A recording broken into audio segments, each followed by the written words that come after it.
Watch your step. Have you ever heard that before?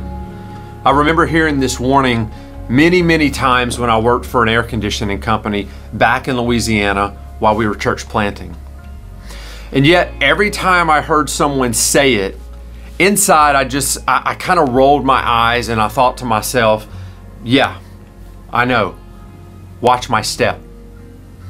Now, the reason why this was such a good reminder to us in the air conditioning world is because we were constantly in the attics of our customers' homes, and quite frankly, one wrong move could result in a disaster.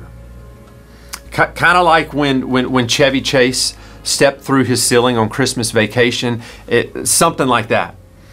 But I remember on one particular occasion, just after one of our install guys had stepped through the living room ceiling of one of our customers, I remember thinking to myself, how in the world do these guys not pay attention to what they were doing?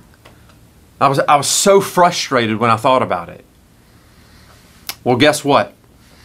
Not long after that event, and not long after convincing myself that was something that would never happen to me, I found myself with my right leg dangling through the ceiling of someone's kitchen. It was horrible. It was a very humbling moment, to say the least. Now, why do I tell you that story? But because today we're looking at 1 Corinthians chapters 10 and 11 as we continue with our whole story series of daily encouragements. But I want to call our attention to 1 Corinthians chapter 10, verse 12. And it says this. It says, "Therefore, let anyone who thinks that he stands take heed lest he fall." Now, in the verses that preceded this verse, Paul had just used several Old Testament examples where he lists out some various sins that the children of Israel had succumbed to. And this list included things like lust, idolatry, drunkenness, sexual immorality, and a complaining attitude.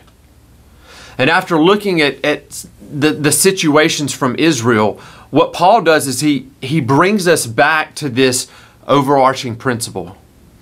Kind of a warning for us against spiritual pride, which will lead to a spiritual fall. And this previous list that he lays out, it builds itself into verse 12 that reveals a pretty disturbing truth about our hearts. And it's that we can justify just about anything. That our hearts, they're deceitful above all things. And so Paul gives this warning to those who deem themselves as spiritually strong or having a grasp on their spiritual liberty. That self-confident, self-centered spirituality will lead to a spiritual fall. And the words here, take heed, in verse 12, it indicates our responsibility to be mindful about any self-confidence that we may think that we have. I still remember the words that the president of my seminary spoke 15 years ago in a sermon about holiness. And he said this, he said that the most dangerous thing, one of the most dangerous things that a Christian can believe is this: that could never happen to me, or I would never do that. Because you see, the reality is we're still a broken people. We're still a people in need of the only thing that can give us the strength to stand and to resist temptation. We're a people in need of Jesus. And we are in need of this daily reminder that we are in need of His strength and not our own as we walk through this life.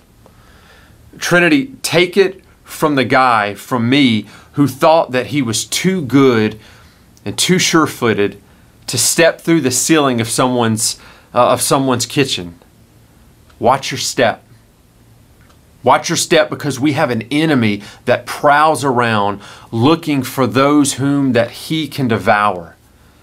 But we have a Savior that gives us the strength to be overcomers of our own self. Psalms 119, 105 says this, that His word is a lamp unto our feet and a light unto our path. And Paul's words here in our verse today encourages us to use Israel's history to inform our present and to remind us to rely on the faithfulness of God rather than on our own self-reliance. And just as He was faithful to Israel in provision, deliverance, and sustaining them, so too will He be to those who rely on Him in this life and in the hour of our temptation. Because God is all powerful, we are not. God is all sustaining, we are not. And I love what Paul writes to us in Ephesians 4, verse 1. He says, I, therefore, a prisoner for the Lord, urge you to walk in a manner worthy of the calling to which you have been called. So Trinity, today, may we be reminded to continue to walk by faith and not by sight, to continue to be strengthened by His word, and may we continue to rest in His strength. God bless.